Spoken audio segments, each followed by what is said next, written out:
ഇപ്പോൾ പുതിയൊരു രോഗം തുടങ്ങിയിട്ടുണ്ട്, ആൽക്കലൈൻ വാട്ടർ കുടിക്കണമെന്നും പറഞ്ഞു. ഇങ്ങനെ ഓരോ സമയത്ത് ഓരോന്ന് നമ്മൾ കൊണ്ടുവന്ന് പറ്റിച്ചുകൊണ്ടിരിക്കും. ഇഷ്ടമുള്ളവർ ആ വഴിക്ക് പൊക്കോ, കുഴപ്പമില്ല. സയന്റിഫിക്കലി പ്രൂവൺ അല്ലേ ഗുരുജി? എങ്ങനെ സയന്റിഫിക്കലി പ്രൂവൺ അല്ലേ ഈ സയന്റിഫിക് എന്ന് പറയുന്ന സാധനം? എന്താ, നമ്മൾ പരശുരാമനെ ആകപ്പാട് നമുക്കറിയാവുന്ന ക്ഷുദ്രഭാവത്തിൽ ഇങ്ങനെ നിൽക്കണം. പരശുരാമൻ മഴ പറഞ്ഞ് കേരളം ഉണ്ടാക്കി നോക്കിയാണ്. അതങ്ങനെ നിന്നോട്ടെ, വിഡ്ഢിത്തരം പഠിക്കാനേ നമുക്ക് പണ്ടോട്ടേ ഇഷ്ടമുള്ളൂ. എന്നിട്ട് ഇപ്പോൾ ഒരു പുതിയ ക്വസ്റ്റ്യനും കൂടി വന്നിട്ടുണ്ട്. പരശുരാമനും മറ്റേ വാമനനും ഇതെങ്ങനെയാണ് കണക്ഷൻ വന്നേക്കണേ? കേരളം ആദ്യം ഉണ്ടായില്ലേ? ഇതൊക്കെ പഠിക്കണമെന്നുണ്ടെങ്കിൽ ആത്മീയത ഉള്ളിൽ വേണം. ഇതെല്ലാം സയൻസിൻ്റെ ഭാഗം തന്നെയാണ്. പക്ഷേ എൻ്റെ ഈ വെറും SMS മെഡിറ്റേഷൻ കൊണ്ട് രോഗികളുടെ രോഗം മാറണം, മനഃശാന്തി ഉണ്ടാവണം. വിളിച്ച് ഫോൺ വച്ച് പുള്ളി മനസ്സിലോർത്ത് അങ്ങോട്ട് ഇരുന്നില്ല, ഉടനെ പുള്ളിൻ്റെ ഫോൺ ചലിച്ചു. പുള്ളിക്കൊരു സാധനം ഓർഡർ വന്നു. പുള്ളിക്ക് 50,000 രൂപയുടെ ലാഭം കിട്ടിക്കഴിഞ്ഞു. പിറ്റേ ദിവസം കാലത്തെ പുള്ളി കുളിച്ച് നേരെ ഗുരുവായൂരപ്പൻ്റെ അടുത്ത് എനിക്ക് വരാം, നമ്മുടെ കള്ളാ നീ പകുതി കാശ് എടുത്തിട്ടാ എനിക്ക് തന്നെയല്ലേ ഇത്. ഈ പ്രപഞ്ചത്തിലെ സകല ചരാചരങ്ങളെയും എനർജി കൊടുത്ത് സഹായിക്കാൻ പറ്റുന്ന ഈ സൂര്യൻ്റെ മുന്നിൽ ഇത്രയും പോണ ഈ മനുഷ്യന് പോയിരുന്നു കഴിഞ്ഞാൽ ഒന്നും കിട്ടില്ല എന്ന് നമ്മൾ വിശ്വസിക്കേണ്ട ഇത്രയും വലിയ മടയൻ ലോകത്ത് വേറെ ആരെങ്കിലും ഉണ്ടോ? ഇവിടുത്തെ സകല ചരാചരങ്ങൾക്കും ഇമ്മ്യൂണിറ്റി നൽകുന്നത് ചന്ദ്രനാണ്. ഇവിടെ ഇരിക്കുന്ന ചന്ദ്രൻ ചേട്ടനൊന്നും അല്ല കേട്ടോ, സാക്ഷാൽ ചന്ദ്രഭഗവാൻ. ആ ചന്ദ്രന് നമുക്ക് ഇമ്മ്യൂണിറ്റി കിട്ടില്ല. അല്ലെങ്കിൽ കടലിനെ ഇതിങ്ങനെ ഇട്ട് അമ്മാനമാടാൻ കഴിവുള്ള ചന്ദ്രന് നമ്മളുടെ ഉള്ളിൽ ചെറിയ മാറ്റം വരുത്താൻ പറ്റില്ല എന്ന് പറഞ്ഞു കഴിഞ്ഞാൽ എത്ര വലിയ മണ്ടത്തര. നിങ്ങളെല്ലാവരും ജ്യോതിശാസ്ത്രത്തിൽ വിശ്വസിക്കണ്ടില്ലേ? ജ്യോതിശാസ്ത്രത്തിൽ വിശ്വസിക്കുന്നവരൊന്ന് കൈപൊക്കിയേ. ഭൂരിഭാഗം ആൾക്കാരും വിശ്വസിക്കുന്നുണ്ട്. അപ്പം നമ്മുടെ തലയിലെഴുത്തിന് നമ്മൾ വിശ്വസിക്കേണ്ടെന്നുള്ളതാണ് അർത്ഥം. മുട്ടയടിച്ചാൽ വായിക്കാൻ പറ്റില്ല. സ്റ്റാർ പൊസിഷൻസ് എന്ന് അതിന് പറയണത്. നമ്മളുടെ ശുക്രദശ, നമ്മൾ ശുക്രൻ നമ്മുടെ കൃത്യമായിട്ടുള്ള സ്ഥാനത്തിലേക്ക് വന്നു കഴിഞ്ഞാൽ നമ്മുടെ തലയിലെഴുത്ത് മാറി. അപ്പോൾ സൂര്യനും ചന്ദ്രനും നക്ഷത്രം നമ്മളിൽ തന്നെയാണോ? ഇത് ഇത്രേ ഉള്ളൂ സംഭവം. ഇത് പറഞ്ഞപ്പോൾ നിങ്ങൾക്ക് സിമ്പിളായി. ഇത് നമ്മുടെ ഗ്രന്ഥങ്ങളിലൊന്നും എഴുതി വച്ചിട്ടില്ല. എങ്ങനെ എഴുതി വച്ചേക്കണത്? സത്യത്തിൻ്റെ മുഖം എന്തുകൊണ്ടാണ് സ്വാമി മറച്ചു വയ്ക്കണത്? ശ്ലോകത്തിലൊന്ന് പറയാമോ? സത്യത്തിൻ്റെ മുഖം സ്വർണ്ണപാത്രം കൊണ്ട് അല്ലേ? സത്യത്തിൻ്റെ മുഖം സ്വർണ്ണപാത്രം കൊണ്ട് അടച്ചു വയ്ക്കുന്നത്. നമ്മളെല്ലാ ദിവസവും കാണുന്നുണ്ട് സൂര്യൻ്റെ മുഖം സ്വർണ്ണപാത്രം കൊണ്ടല്ലേ അടച്ചു വെച്ചേക്കണത്. അത് നമ്മുടെ ഉള്ളിലെ ദീപം ഒന്ന് തെളിയുമ്പോൾ ആ സൂര്യൻ്റെ മുഖം ആ മറ അങ്ങോട്ട് മാറിക്കിട്ടും. അതോടെ നമ്മുടെ ഉള്ളിലേക്ക് അറിവിങ്ങ് പോരും. 2 ദീപം തിങ്ങനെ അടുത്ത് വെച്ചാൽ തീ ചാടി പിടിക്കൊന്നുമില്ല. ആ ദീപം തിങ്ങനെ ഉണ്ടെന്ന് മറ്റേ ദീപത്തിലേക്ക് ചേർത്ത് വയ്ക്കുമ്പോൾ ഇതിൽ നിന്ന് ദീപം അങ്ങോട്ട് പകരും. അതാണ് ഈ പൂർണ്ണമിതെന്നൊക്കെ പറഞ്ഞതിൻ്റെ അർത്ഥം. അപ്പം നമ്മൾ പൂർണ്ണനാണ്. നമ്മൾ കണ്ണടച്ചിരിക്കേണ്ട രീതിയിൽ സൂര്യൻ്റെ മുന്നിൽ ഒരു പ്രത്യേക രീതിയിൽ ആ ഗുരു തത്വത്തിൽ നമ്മളങ്ങ് ഇരിക്കുമ്പോൾ ആ സൂര്യൻ വന്ന് നമ്മുടെ ഉള്ളിലെ ദീപത്തെയാണ് തെളിപ്പിച്ച് തരുന്നത്. അല്ലാണ്ട് നിങ്ങൾ സൂര്യനിൽ പോയിട്ട് തീ കൊളുത്തി കൊടുക്കുമെന്നല്ല. നമ്മളിൽ സൂര്യൻ വന്ന് ദീപം തെളിപ്പിച്ച് തരും. ആ ദീപം തെളിക്കണമെങ്കിൽ എന്ത് ചെയ്യണം? അമ്പലത്തിൽ ദീപം തെളിക്കണമെന്ന് ശുദ്ധിവൃത്തിയൊക്കെ നടത്തൂലേ? അതുപോലെ ഈ ശരീരത്തിൻ്റെ ശുദ്ധിവൃത്തി ഒന്ന് നടത്തണം. ഇത് തന്നെയാണ് സത്മൂർത്തികളെയും ആരാധിക്കണം എന്ന് പറഞ്ഞതിൻ്റെ കാരണം. നമ്മൾ പരശുരാമനെ ആകപ്പാട് നമുക്കറിയാവുന്ന ക്ഷുദ്രഭാവത്തിൽ ഇങ്ങനെ നിൽക്കണം. പരശുരാമൻ മഴ പറഞ്ഞ് കേരളം ഉണ്ടാക്കി നോക്കിയാണ്. അതങ്ങനെ നിന്നോട്ടെ, വിഡ്ഢിത്തരം പഠിക്കാനേ നമുക്ക് പണ്ടോട്ടേ ഇഷ്ടമുള്ളൂ. എന്നിട്ട് ഇപ്പോൾ ഒരു പുതിയ ക്വസ്റ്റ്യനും കൂടി വന്നിട്ടുണ്ട്. പരശുരാമനും മറ്റേ വാമനനും ഇതെങ്ങനെയാണ് കണക്ഷൻ വന്നേക്കണേ? കേരളം ആദ്യം ഉണ്ടായില്ലേ? ഇതൊക്കെ പഠിക്കണമെന്നുണ്ടെങ്കിൽ ആത്മീയത ഉള്ളിൽ വേണം. നമ്മൾ അനദർ ഡയമെൻഷനിലേക്ക് പോകണം. ഇതിങ്ങനെ ഇരുന്നുകൊണ്ട് എനിക്ക് കാണാവുന്ന ലിമിറ്റേഷൻ ഉണ്ടല്ലേ? ഇതെല്ലാവരുടെയും തല കാണാം. അവർ താഴെ കൈ വെച്ചിട്ട് എന്താ ചെയ്യണമെന്ന് എനിക്ക് കാണാവോ? അപ്പോൾ എൻ്റെ ഡയമെൻഷൻ ഒന്ന് മാറി എനിക്ക് അവരെ കുറച്ചുകൂടി മുകളിൽ നിന്ന് കാണാം ഇല്ലേ? ഞാൻ ഒന്നോടെ എൻ്റെ ഡയമെൻഷൻ ഒന്ന് മാറിയാലോ എനിക്ക് എല്ലാവരെയും മുകളിൽ നിന്ന് ഇങ്ങനെ ഇരുന്നിട്ട് കാണാം. നമ്മളാണ് എലിവേറ്റ് ചെയ്യുന്നത്, അല്ലാണ്ട് ഈ പ്രപഞ്ചത്തിൽ ഒരു മാറ്റവും സംഭവിക്കണില്ല. നിങ്ങൾ മെഡിറ്റേഷൻ ചെയ്യണുണ്ട്. ഈ ചോദ്യം ചോദിക്കുന്നതിൽ എത്രയോ നല്ലതാണെന്നറിയാം. മോനൊന്ന് മെഡിറ്റേഷൻ ചെയ്ത് കഴിഞ്ഞാൽ മോൻ്റെ വിറ്റാമിൻ ABCD-Z പോലെ എല്ലാ സാധനവും മാറും. ഈ പറഞ്ഞ സാധനമൊന്നും ഇല്ല എന്നുള്ളതാണ് വേറൊരു സത്യം. ഇതൊക്കെ നമ്മളെ മണ്ടനാക്കാൻ വേണ്ടി പഠിപ്പിച്ചു വച്ചിരിക്കുന്ന ചില അക്ഷരങ്ങളാണ്. നമ്മളെ മഞ്ഞയെ മഞ്ഞ എന്ന് പറഞ്ഞ് പഠിപ്പിച്ചില്ല, അതിന് പകരം വെളുപ്പെന്നാണ് പഠിപ്പിച്ചതെന്നുണ്ടെങ്കിൽ നമ്മൾ മഞ്ഞ കാണുമ്പോൾ വെളുപ്പെന്നല്ലേ പറയുള്ളൂ. പാലിൻ്റെ നിറം വെളുപ്പ് എന്ന് പറഞ്ഞാൽ പഠിപ്പിച്ചു തന്നത് ഇല്ലേ? കഴിഞ്ഞ ദിവസം ഒരു വീട്ടമ്മ എൻ്റെ അടുത്ത് പറഞ്ഞു, മോനെ അക്ഷരമൊക്കെ നന്നായിട്ട് എഴുതാൻ പഠിക്കുക, അല്ലെങ്കിൽ മോന് ജന്മത്ത് പൈലറ്റ് ആവാൻ പറ്റില്ല കേട്ടോന്ന്. ആ കൊച്ചു പറഞ്ഞ ഉത്തരം എന്നാണെന്നറിയാമോ? പിന്നെ ഞാൻ എല്ലാ പൈലറ്റന്മാരും പ്ലെയിനിൽ കയറുന്ന ABCD എഴുതി പഠിക്കല്ലേന്ന്. അത് കൊച്ചിനോട് കൊച്ചായിരിക്കുമ്പോൾ അമ്മ പറഞ്ഞു കൊടുക്കണതാ, മോനെ അക്ഷരം പഠിക്കുക എന്നാലേ പൈലറ്റ് ആവാൻ പറ്റുള്ളൂ. അതിനർത്ഥം പൈലറ്റ് അവിടെ പോയി അക്ഷരം എഴുതി പഠിക്കുക എന്നാണോ? അല്ല. ഇതുപോലെ തന്നെ നമ്മുടെയും ആത്മീയതയുടെ പോലും അറിയില്ല. എന്നിട്ട് കടുമുട്ടി ചോദ്യം കൊണ്ട് ഇങ്ങോട്ട് വരും. നമ്മൾ എന്ത് ഉത്തരം തന്നിട്ട് ഒരു കാര്യമില്ല. ഉള്ളിൽ ആഗ്രഹം എന്താ? ശവക്കറി തിന്നാന്ന് ഗുരുജി ഒന്ന് പറഞ്ഞു കിട്ടിയാൽ രക്ഷപ്പെട്ടു. ഇതാണ് ആഗ്രഹം. എത്ര നിങ്ങൾ എന്നെ കൊല്ലാൻ വന്നാലും ഞാൻ പറയില്ല ശവക്കറി തിന്നാന്ന്. കാരണം ഒരു ജീവിയെ കൊന്നിട്ട് നിങ്ങൾക്ക് എത്ര സുഖം കിട്ടുമെന്ന് പറഞ്ഞാൽ എനിക്ക് ആ കൂട്ടത്തിൽ നിൽക്കാൻ പറ്റില്ല. ഇതിൻ്റെ കാര്യങ്ങൾ പറയാൻ നിന്നാൽ തീരേയില്ല. പക്ഷേ എങ്കിലും അതിൻ്റെ ആൻസർ കിട്ടിയിട്ടുണ്ടാവുമെന്ന് വിചാരിക്കണം. ഞാൻ അതിന് ഉത്തരം പറഞ്ഞിട്ടുണ്ട്. ഇമ്മ്യൂണിറ്റി കിട്ടുന്നത് ചന്ദ്രനിൽ നിന്നാണെന്ന്, അല്ലേ?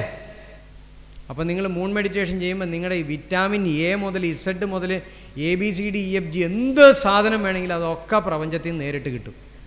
നമ്മുടെ ഇതിലൂടെ അല്ല കിട്ടണത്. ഇതിലൂടെ നമ്മൾ കഴിക്കുന്നത് വായുടെ രുചിക്ക് വേണ്ടിയിട്ടാണ്. അല്ലാതെ ഈ വയറൊന്ന് ചെറുതായിട്ട് നിറയ്ക്കാൻ വേണ്ടി ഒരു അല്പ ഭക്ഷണം വേണം.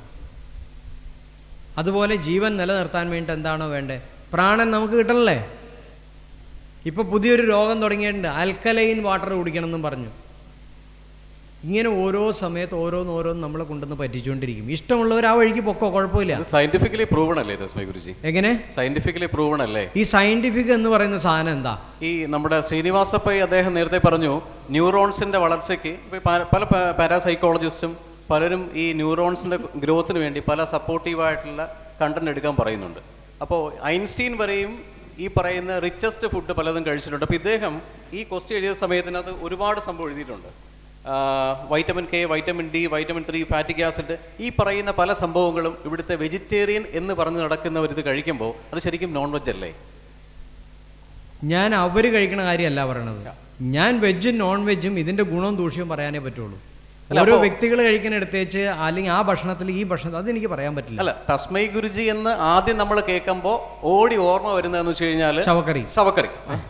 അത് ഏത് സ്ഥലത്തും ഏത് ഇൻ്റർവ്യൂവിലാണെങ്കിലും ഏത് ഓപ്പൺ പ്ലാറ്റ്ഫോമിലാണെങ്കിലും ഒരുപാട് പേര് അത് ചോദിക്കാൻ വേണ്ടി മാത്രം വരുന്നുണ്ട്.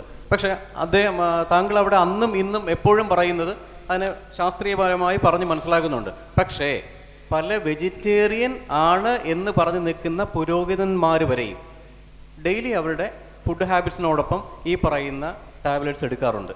ഇനി ഞാൻ നിങ്ങൾക്ക് മനസ്സിലാവാൻ വേണ്ടി ഒരു കാര്യം പറയാം. സനാതന ധർമ്മത്തിൽ എത്ര ഗ്രന്ഥങ്ങളുണ്ട് നമുക്കറിയില്ല. ആകെ അറിയാവുന്ന രാമായണം മഹാഭാരതം മാത്രമേ ഉള്ളൂ. അത് വൃത്തിയായിട്ട് വായിച്ചിട്ടുമില്ല. ഞാനും വായിച്ചിട്ടില്ല, നിങ്ങളും വായിച്ചിട്ടില്ല. പക്ഷേ എവിടെയോ പോയി ഇതിങ്ങനെ കുത്തിയിരുന്ന് കുറച്ച് ആൾ മൂട്ടിൽ നിന്ന് വേര് ഭൂമിയിലേക്ക് ഇറങ്ങി കഴിഞ്ഞപ്പോൾ പ്രപഞ്ചത്തിന് മനസ്സിലായി ഇവൻ ഇവിടെ നിന്ന് എന്തോ പണി ഒപ്പിക്കുകയെന്ന്. ഒരു സാധനം എനിക്ക് കിട്ടി, അതാണ് ബ്രഹ്മം.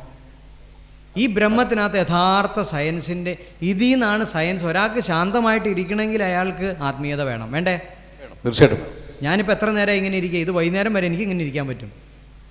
ഇത് ആത്മീയതയുടെ ഒന്നാമത്തെ ലക്ഷണമാണ്, അനങ്ങാതെ ഇരിക്കാൻ പറ്റുന്നുള്ളത്. അല്ലെങ്കിൽ ഇത്തിരി നേരം കഴിയുമ്പോൾ ഇതിങ്ങനെ പോകുന്നല്ല. അതെ. അല്ലെങ്കിൽ പിന്നെ ഇങ്ങനെയൊക്കെ അനങ്ങി കൊടുക്കേണ്ടി വരും. ഇതൊന്നും വേണ്ട. അപ്പോൾ ഒരു സയൻസ്, ഒരു റിസർച്ച് ചെയ്യുന്നവനും കുറേ കാലം എവിടെയെങ്കിലുമൊക്കെ അനങ്ങാതെ ഇരുന്ന് കഞ്ചാവ് വലിച്ചോ ബീഡി വലിച്ചോ എന്തെങ്കിലും ആവട്ടെ, അവൻ്റെ ഒരു പ്രത്യേക തല എത്തിക്കഴിയുമ്പോൾ അവൻ ഇങ്ങനെ ഒരു മിന്നായം പോലെ കാണും. ഇപ്പോൾ ഒരു ഉദാഹരണത്തിൽ കൂടെ മാത്രമേ പറയാൻ പറ്റുള്ളൂ. നമ്മൾ പരിണാമ സിദ്ധാന്തം പഠിച്ചിട്ടുണ്ട്. അതിനകത്ത് കുരങ്ങിൽ നിന്നാണ് മനുഷ്യൻ പരിവർത്തനം ഉണ്ടായെന്നും കേട്ടിട്ടുണ്ട്. ഈ കുരങ്ങാണ് നമ്മളെന്ന് പറഞ്ഞാൽ നമുക്ക് വിശ്വസിക്കാൻ പറ്റില്ല. ഈ മെഡിറ്റേഷൻ ചെയ്യുന്ന എല്ലാവരും അവരുടെ സൂക്ഷ്മ ശരീരം കാണുന്നുണ്ട്. സൂക്ഷ്മ ശരീരത്തിന് വാലുണ്ട്. ഞാൻ വെറുതെ പറഞ്ഞല്ല, അത് നിങ്ങൾ മെഡിറ്റേഷൻ ചെയ്താൽ നിങ്ങൾക്കും കാണാം. അപ്പോൾ എന്തിനാണ് വാല്? ഇയർ ബാലൻസിങ്ങിന് വാല് വേണം. പറക്കുന്ന ജീവികൾക്കൊക്കെ ഇതിന് വാലുണ്ട്, ഇല്ലേ? ഞാൻ പറഞ്ഞ സയൻസാണോ അല്ലയോ? അതെ അതെ. ഇത് ആത്മീയതയിലൂടെ പറയുമ്പോൾ ഇതിന് വാല്യൂ ഇല്ല. കാരണം ഇതൊരു ബിസിനസ് അല്ല, ഇത് നിസ്വാർത്ഥമായിട്ട് ഞാൻ ചെയ്യണതാണ്. ആത്മീയത എന്ന് പറയുന്നത് നിസ്വാർത്ഥതയിലൂടെ ഉരുത്തിരിഞ്ഞ് പുറത്തേക്ക് വരണതാണ്. സയൻസ് എന്ന് പറയുന്നത് കച്ചവടത്തിൻ്റെ ഭാഗമാണ്. സയൻസ് എന്തിനാണ് കണ്ടുപിടിക്കുന്നത്? ഇപ്പോൾ ആപ്പിൾ മോളിൽ നിന്ന് താഴേക്ക് വീണു.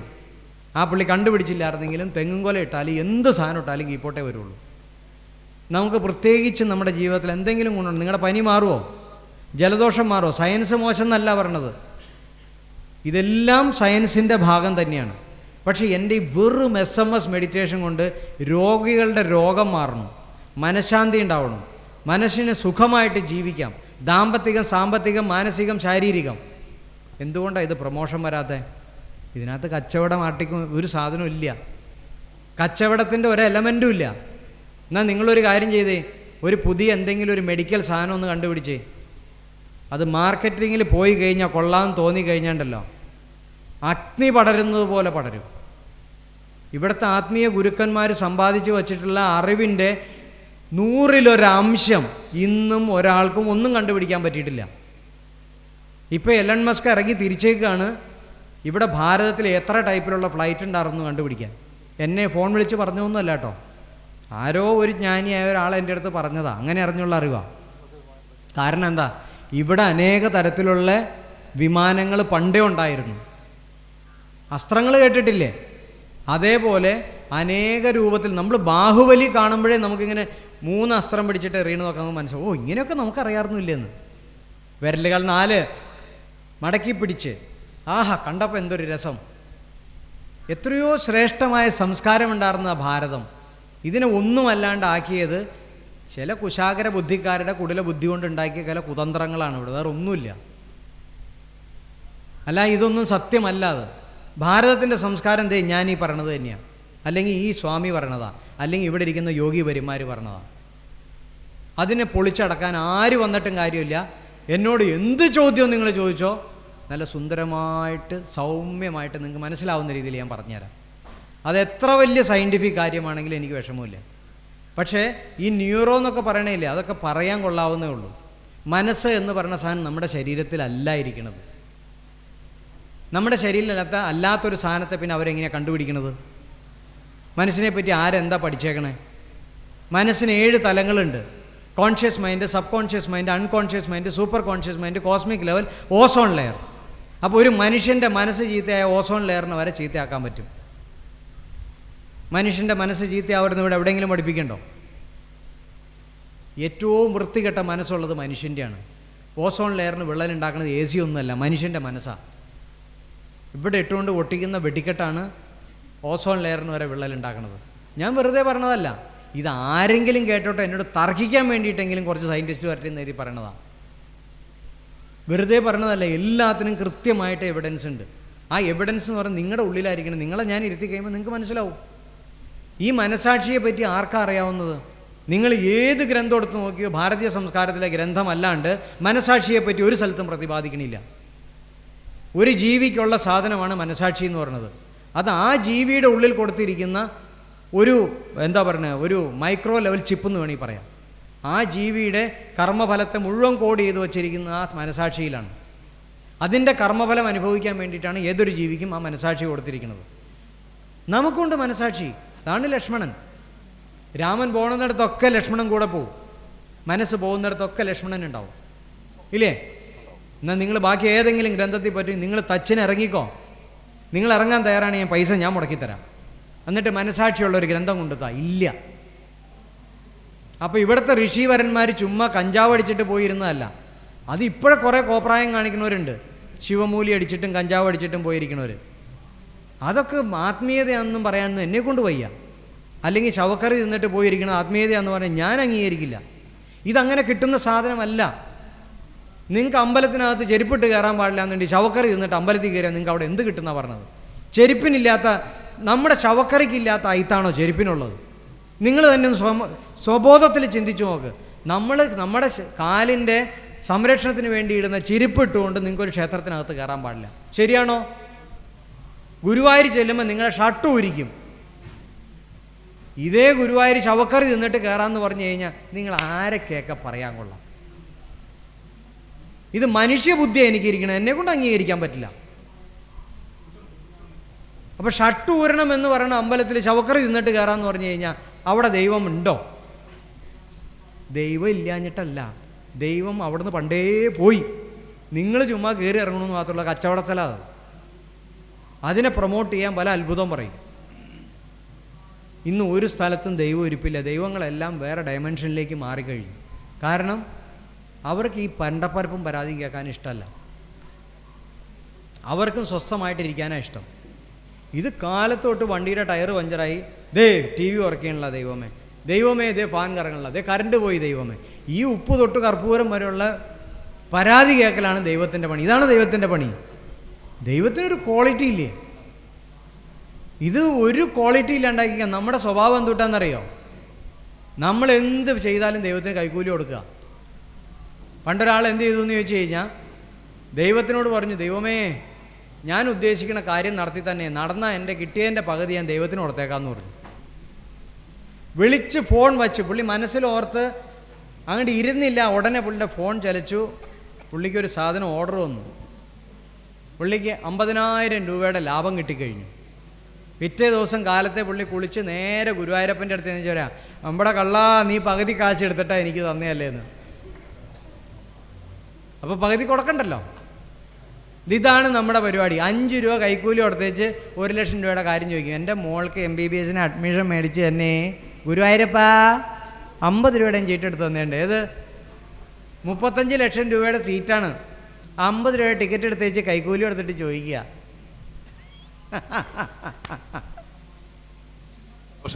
നന്ദി ഗുരുജി. നന്ദി. വേറെ എന്തെങ്കിലും ചോദ്യം ഉണ്ടോ? ഇനി രണ്ടാമത്തെ ചോദ്യം. നമസ്കാരം സ്വാമിജി, ഗുരുജി, എല്ലാവർക്കും നമസ്കാരം. ഞാൻ മോഹൻ വാമദേവൻ ആണ്. സമീപവാസിയാണ്. ഒരു 10 കിലോമീറ്ററിന് ചുറ്റളവിലുള്ള ആളാണ്. അപ്പം എനിക്ക് സംശയമില്ല എന്നുള്ളതാണ് എനിക്കുള്ള സംശയം. സംശയമില്ല, ഒരു കാര്യത്തിനും സംശയമില്ല. കാര്യം ആത്മജ്ഞാനം എന്ന ആളാണ്. അത് ആത്മജ്ഞാനിയാണെന്ന് പുറമെ അങ്ങ് വിളിച്ചു പറയുക എന്നുള്ളത് എൻ്റെ സന്തോഷമാണ്. അപ്പോൾ ഞാൻ ഒരു ചോദ്യം ചോദിക്കുന്നത് ഉത്തരം അറിഞ്ഞുകൊണ്ട് ചോദിക്കുന്നൊരു ചോദ്യമാണ്. എല്ലാവർക്കും അത് അറിയണം. ജീവാത്മാവിനെയും പരമാത്മാവിനെയും ധ്യാനിക്കാനായിട്ട് ഗുരുദേവൻ പറഞ്ഞിട്ടുണ്ട് നമ്മളോടെല്ലാം. ജീവാത്മാവും പരമാത്മാവും എന്ന് പറയുന്നത് എവിടെ ഇരിക്കുന്നു എന്നുള്ള കാര്യം അറിയാതെ നമ്മൾ എങ്ങനെ ഒരു രൂപമില്ലാതെയും ഭാവമില്ലാതെയും നമ്മൾ എങ്ങനെ ധ്യാനിക്കുമെന്നുള്ള കാര്യം ഗുരുദേവൻ പറഞ്ഞു തന്നിട്ടില്ല. ജീവാത്മാവ് എവിടെ ഇരിക്കുന്നു, പരമാത്മാവ് എവിടെ ഇരിക്കുന്നു, ഞാനതിൻ്റെ ഉത്തരം പറയുന്നു. എന്നിട്ട് അതിലെന്തെങ്കിലും സംശയമുണ്ടെങ്കിൽ മാത്രം ഗുരുജി പറയുക. അപ്പോൾ ജീവാത്മാവ് നമ്മൾ സോളാർ സിസ്റ്റത്തിലുള്ള ആളുകളാണ്. നമ്മുടെ നാഥനായ സോളാർ സിസ്റ്റത്തിൽ ഭൂമിയിലാണ് നമ്മൾ ജനിക്കുന്നതും മരിക്കുന്നതും ജീവിക്കുന്നതും ഒക്കെ. അപ്പം ഭൂമിയുടെ സെൻട്രൽ കോറിലാണ് ജീവൻ നമ്മളിലുണ്ട്. ജീവൻ്റെ ആത്മാവ് ഭൂമിയുടെ സെൻട്രൽ കോറിലാണ്. ഭൂമിയുടെ സെൻട്രൽ കോറിൽ ആ വെയിറ്റിനെയും ആ സമുദ്രത്തിനെയും ഒക്കെ ആ മണ്ണിനെയും ഒക്കെ താങ്ങി നിർത്തുന്ന ആ താങ്ങുന്നതായിട്ടുള്ള ആ പ്രകാശപൂരിതമായിട്ടുള്ള ഭൂമിയുടെ സെൻട്രൽ കോറിലുള്ള അത് ജീവൻ്റെ ആത്മാവാണ്. എന്നാൽ ഈ പരമാത്മാവ് എന്താണ്? ഈ പരമാത്മാവ് എന്ന് പറയുന്നത് സൗരയൂഥത്തിൻ്റെ നാഥനായ സൂര്യൻ്റെ സെൻട്രൽ കോറിലുള്ള ഇതാണ്. സൂര്യൻ്റെ സെൻട്രൽ കോർ എന്ന് പറയുമ്പോഴേക്ക് സൂര്യൻ്റെ സെൻട്രൽ കോറിൽ ഇരിക്കുന്ന ആ പരമ്പൊരുളിനെ എത്രയോ വർഷങ്ങൾ കൊണ്ട്, മില്യൺ കണക്കിന് വർഷങ്ങൾ കൊണ്ട് ആ ജ്യോതി സ്വരൂപമായിട്ടിരിക്കുന്ന അതിൻ്റെ മഹത്വത്തെ, അതിൻ്റെ മാഹാത്മ്യത്തെ നമ്മൾ ധ്യാനിക്കുമ്പോഴാണ് നമ്മിൽ വ്യത്യാസം ഉണ്ടാകുന്നത്. അപ്പം ജീവാത്മാവിൻ്റെ പരമാത്മാവിൻ്റെ ദിവ്യരൂപമായ സൂര്യൻ്റെ സെൻട്രൽ കോറിനെ നാം ധ്യാനിക്കുമ്പോൾ നമുക്ക് എന്ത് സംഭവിക്കുന്നു? അടുത്ത നിമിഷം മുതൽ നമുക്ക് ഗ്രാവിറ്റി കുറയുന്ന ഭൂമി നമ്മളെ റിലീസ് ചെയ്യുന്നു. ഭൂമി നമ്മെ റിലീസ് ചെയ്യുന്ന കാര്യം കേന്ദ്ര ഗവൺമെൻറ്റിൽ നമ്മൾ മിനിസ്റ്ററാണെങ്കിൽ നമ്മുടെ പിണറായി ഗവൺമെൻറ്, ലോക്കൽ ഗവൺമെൻറ്റുകാർ ഒന്നും ചെയ്യില്ല എന്ന് പറയുന്ന ഭൂമി നമ്മുടെ റിലീസ് ചെയ്യുന്നു. നമുക്കുള്ള ഭാരം, അതായത് ഗ്രാവിറ്റേഷൻ നമുക്ക് കുറയുന്നു. അപ്പം ഭൂമിയുടെ സെൻട്രൽ കോറിൽ നമ്മളിലുള്ള ജീവൻ്റെ ആത്മാവിരിക്കുന്നത് ഭൂമിയുടെ സെൻട്രൽ കോറിലും നമ്മുടെ പരമാത്മാവ് എന്ന് പറയുന്ന അപ്പോൾ കേൾക്കാൻ നമുക്ക് നമ്മുടെ അച്ഛനാര് നമ്മുടെ അമ്മയാര് എന്ന് നമുക്ക് അറിഞ്ഞാൽ പോരെ. പിന്നെ നമ്മൾ എന്തിനാണ് നമ്മൾ മറ്റ് കോടാനുകോടി നക്ഷത്രങ്ങളെയും ഒക്കെ അറിയുന്നത്? ആഴമേറും നിന്മഹസാമാഴിയിൽ ഞങ്ങളാകെ. ഈ ആഴമേറുന്ന ആഴിയുടെ ആഴത്തെ നമുക്കറിയണം. ഈ ആഴമേറുന്ന ആഴിയുടെ ആഴമെന്ന് പറയുന്നത് അലകളൊടുങ്ങാത്ത അനന്തവും അപാരവുമായിട്ടുള്ള ഒരു വലിയ മഹാസമുദ്രത്തിൽ ഒരു തുള്ളി ജലമാണ് ഈ കാണുന്ന സമസ്ത പ്രപഞ്ചം. ഈ സമസ്ത പ്രപഞ്ചത്തിൽ ഞാനെന്ന് പറയുന്നത്, നാം എന്ന് പറയുന്നത് ഒരു മൈന്യൂട്ട് പാർട്ടിക്കിളാണ്. അതിൻ്റെ 2 തുള്ളി എന്താണ്, 3 തുള്ളി എന്താണ്, ഒരു ഗ്ലാസ്സിലെ വെള്ളം എന്താണ്, ഒരു കുടത്തിലെ വെള്ളം എന്താണ്, ഒരു സമുദ്രത്തിലെ വെള്ളം എന്താണ്? ആ ദൈവമെന്ന് പറയുന്ന ആ വലിയ മഹാസമുദ്രത്തിലെ നമുക്ക് എത്ര മടങ്ങ് നമ്മൾ അടുക്കാൻ കഴിയുമോ അത്രത്തോളം നമ്മൾ ആത്മീയമായ വികാസം നമ്മളുണ്ടാകും. ഗുരുജി, ഞാനിത് നമ്മൾ അറിവുണ്ടെന്ന് പറയിക്കാനല്ല, ഗുരുജിയുടെ മഹത്തായ അഭിപ്രായം ഇതിലോട്ട് പറയണം എന്ന് പറഞ്ഞ് ഞാൻ എൻ്റെ വാക്കുകൾ ചുരുക്കുന്നു. എല്ലാവർക്കും നമസ്കാരം. ചേട്ടാ സന്തോഷം. ഒരു മിനിറ്റ് കേട്ടോ, അതിനൊന്നും ഉത്തരം പറഞ്ഞോട്ടെ. ആ ചേട്ടൻ ചോദ്യം ചോദിച്ചില്ലെങ്കിൽ അതിനകത്ത് അറിയാതെ ഒരു തെറ്റ് വന്നിട്ടുണ്ട്, തിരുത്തി കൊടുക്കണം. കാരണം ഒരു തെറ്റ് നമ്മൾ കേട്ടുപോയി കഴിഞ്ഞു കഴിഞ്ഞാൽ ആ തെറ്റിങ്ങനെ ആളുകൾ ആവർത്തിച്ച് പോകും. ആ ചേട്ടനൊരു കാര്യം പറഞ്ഞു, ഭൂമിയുടെ സെൻട്രൽ പോയിന്റിലാണ് ജീവാത്മാവ് ഇരിക്കണമെന്ന്. അത് ഭൂമിയുടെ മാത്രം കാര്യമാണ് പറഞ്ഞത്. നമ്മുടെ സെൻട്രൽ പോയിന്റിലാണ് നമ്മുടെ ഇരിക്കുന്നത്. ഓരോ ജീവിയുടെയും അതിൻ്റെ ഒരു സെൻട്രൽ പോയിന്റ് ഉണ്ട്, അവിടെയാണ് അതിൻ്റെ ജീവാത്മാവ് ഇരിക്കുന്നത്. ഇനി സൂര്യൻ ഈ പ്രപഞ്ചത്തിലേക്ക് വന്നില്ല എന്നിരിക്കട്ടെ, സകല ചരാചരങ്ങളും പോയി. അപ്പോൾ സൂര്യൻ്റെ പ്രഭാവമില്ലെങ്കിൽ ഇവിടെ ഒന്നിനും നിലനിൽപ്പില്ല. അതാണ് അതിൻ്റെ ബേസ്. നമ്മൾ പോയി അനുഭവിച്ച് കഴിയുമ്പോഴേ നമുക്കത് മനസ്സിലാവുള്ളൂ.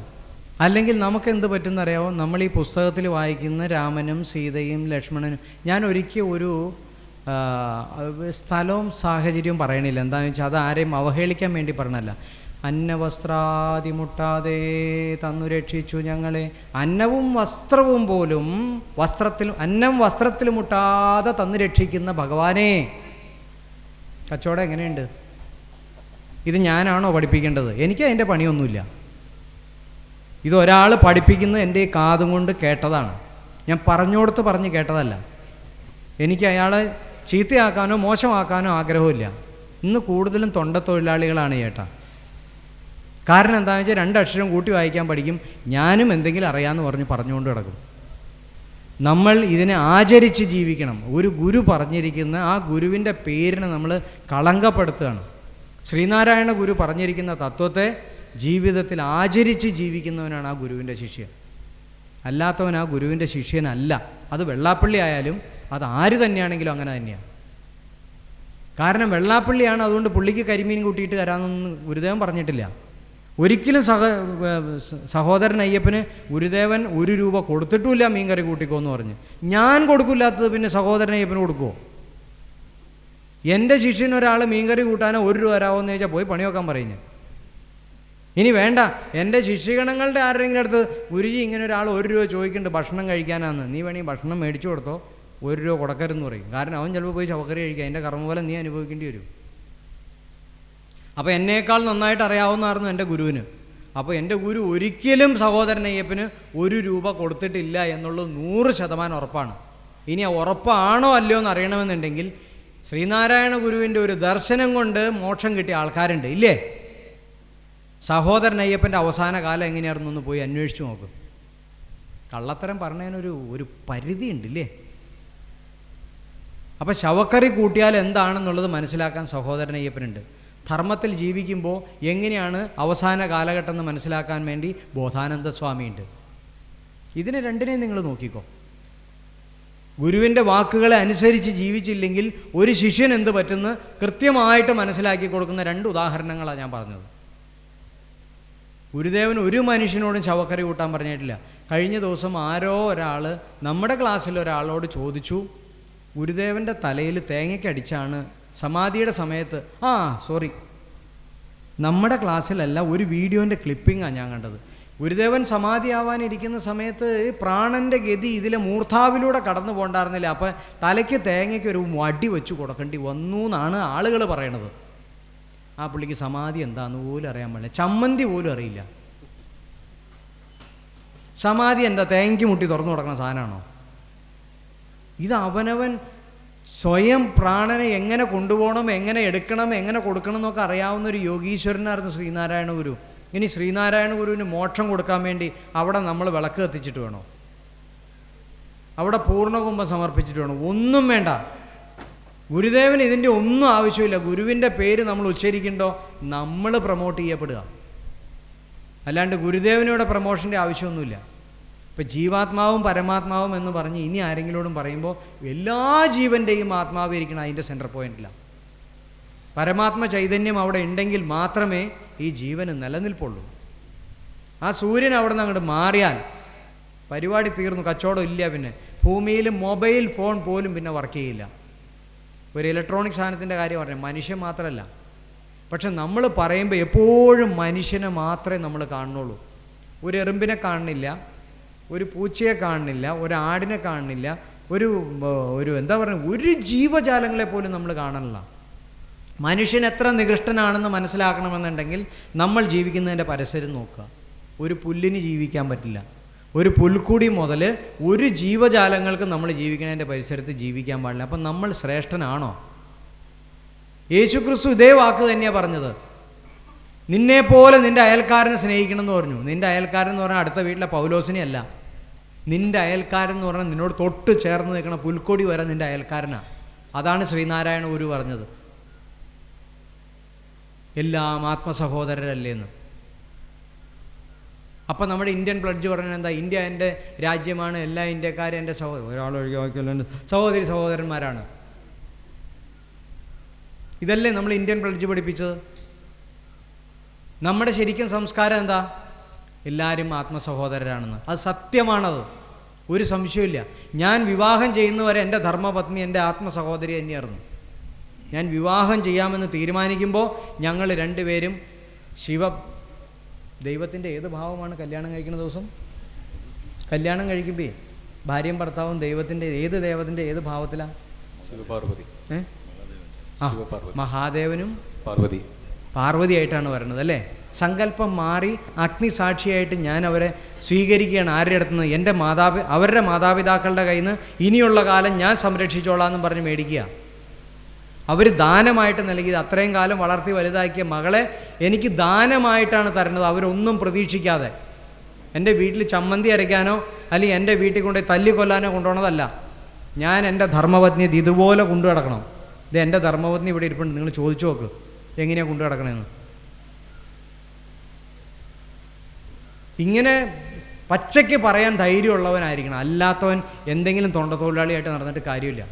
എൻ്റെ ധർമ്മപത്നിയെ ഞാൻ വീട്ടിലിരുത്തിയിട്ട് ഇവിടെ വന്നിരുന്ന് തള്ളി മറയ്ക്കൊന്നുമല്ല ചെയ്യണത്. എൻ്റെ വാക്കുകളിൽ നിങ്ങൾ ഈ കാണുന്ന സംശുദ്ധിയൊന്നും കാണില്ല, എൻ്റെ ജീവിതത്തിൽ അത് കാണാൻ പറ്റും. നന്ദി. സന്തോഷം. അടുത്ത ക്വസ്റ്റ്യനിലേക്ക് പോവാം. ദയവായി ഈ ക്വസ്റ്റ്യൻസ് കുറച്ചുകൂടെ ചെറുതാക്കി ചോദിക്കുക. അപ്പോൾ എല്ലാവർക്കും ചോദിക്കാനുള്ള അവസരം ഉണ്ടാവും. നമുക്ക് തീരെ സമയം ഉണ്ടാവില്ല അല്ലെങ്കിൽ എല്ലാവരോട്ട് എത്താൻ. അടുത്ത ക്വസ്റ്റ്യൻസ് ചോദിക്കാം. അവിടെ ബാക്കിൽ ചോദ്യം.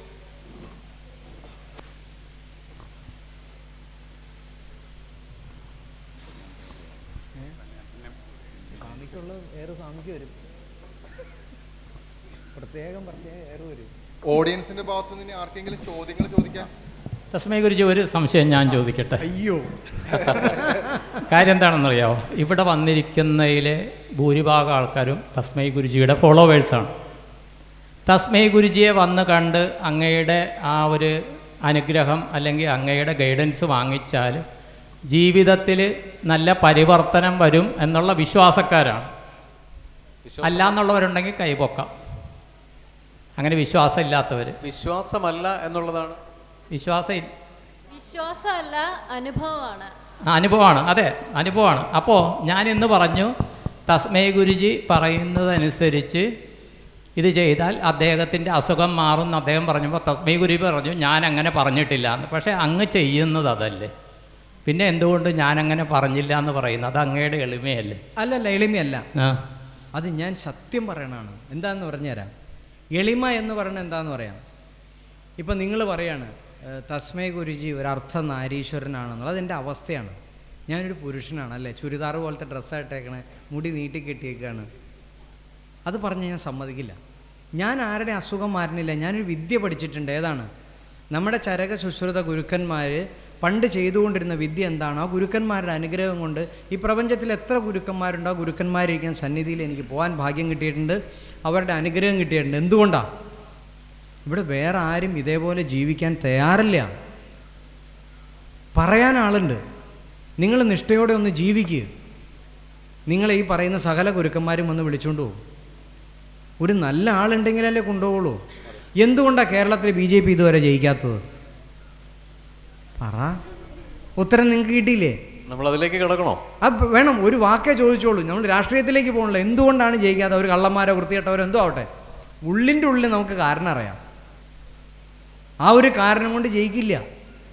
അതുപോലെ തന്നെയാണ് പ്യുവർ ആത്മീയതയ്ക്ക് ഇവിടെ ആവശ്യമില്ല. കച്ചവടത്തിന് ആവശ്യമുണ്ട്. എനിക്കിത് നല്ല ഭംഗിയായ കച്ചവടം ചെയ്യാൻ എനിക്കറിയാം. നിങ്ങൾക്കൊരു ചരട് മാത്രം ഞാൻ തന്നാൽ മതി. നിങ്ങൾ വന്ന് 41 ദിവസത്തിലൊരിക്കൽ വന്ന് എൻ്റെ അടുത്ത് നിന്ന് ചരട് കെട്ടിക്കൊണ്ടുപോകും. നിങ്ങളുടെ ജീവിതം സന്തുഷ്ടമാവുന്ന പറഞ്ഞാൽ ചരട് കെട്ടാൻ വേണ്ടി എല്ലാവരും ബാംഗ്ലൂർക്ക് വരും. ഇല്ലേ? ആ, അപ്പോൾ ആ ചരടിൻ്റെ എക്സ്പയറി ഡേറ്റ് 41 ദിവസമാണ്. 42ാമത്തെ ദിവസം അവൻ്റെ കാല് പൊള്ളുന്നുള്ള എനിക്ക് ഉറപ്പാണ്. ഞാനാ കൊടുക്കണത്. ഉടനെ അവൻ വീണ്ടും ഓടി വരും. എന്നെ ഡിപ്പെൻഡ് ചെയ്തല്ല അവൻ ജീവിക്കേണ്ടത്. ഓരോ ഇൻഡിവിജ്വലും ഭൂമിയിൽ വന്നിരിക്കുന്നത് ഡിപ്പെൻഡൻ്റ് ആവാനല്ല, ഇൻഡിപെൻഡൻ്റ് ആവാനാണ്. ഡിപ്പെൻഡൻസി അല്ല അവിടെ വേണ്ടത്. ഇപ്പം ഞാനൊരു മഹാവിദ്യയെ നിങ്ങൾക്ക് പരിചയപ്പെടുത്തി തരികയാണ്. നിങ്ങൾക്കൊന്നും തപസ് ചെയ്ത് നേടാൻ പറ്റില്ല. അപ്പം ഞാൻ എന്ത് പറയണു? മക്കളെ, നിങ്ങൾ പല്ല് തേച്ച് കുളിച്ചത് ഇതിൻ്റെ ഉള്ളിൽ പോയാൽ ദൈവത്തെ കാണാമെന്ന് ഗുരുദേവൻ പറഞ്ഞതുപോലെ നിങ്ങൾ വൃത്തിശുദ്ധിയായിട്ട് ജീവിച്ചാൽ നിങ്ങളും നിങ്ങളുടെ കുടുംബവും, നിങ്ങളുടെ മകളെ നിങ്ങൾ കെട്ടിച്ച് വിട്ട് കഴിഞ്ഞ് കഴിയുമ്പോൾ ആ കൊച്ചിനെ ആരെങ്കിലും തല്ലിക്കൊന്നാൽ നിങ്ങൾക്ക് ഇഷ്ടാവുമോ? പറ.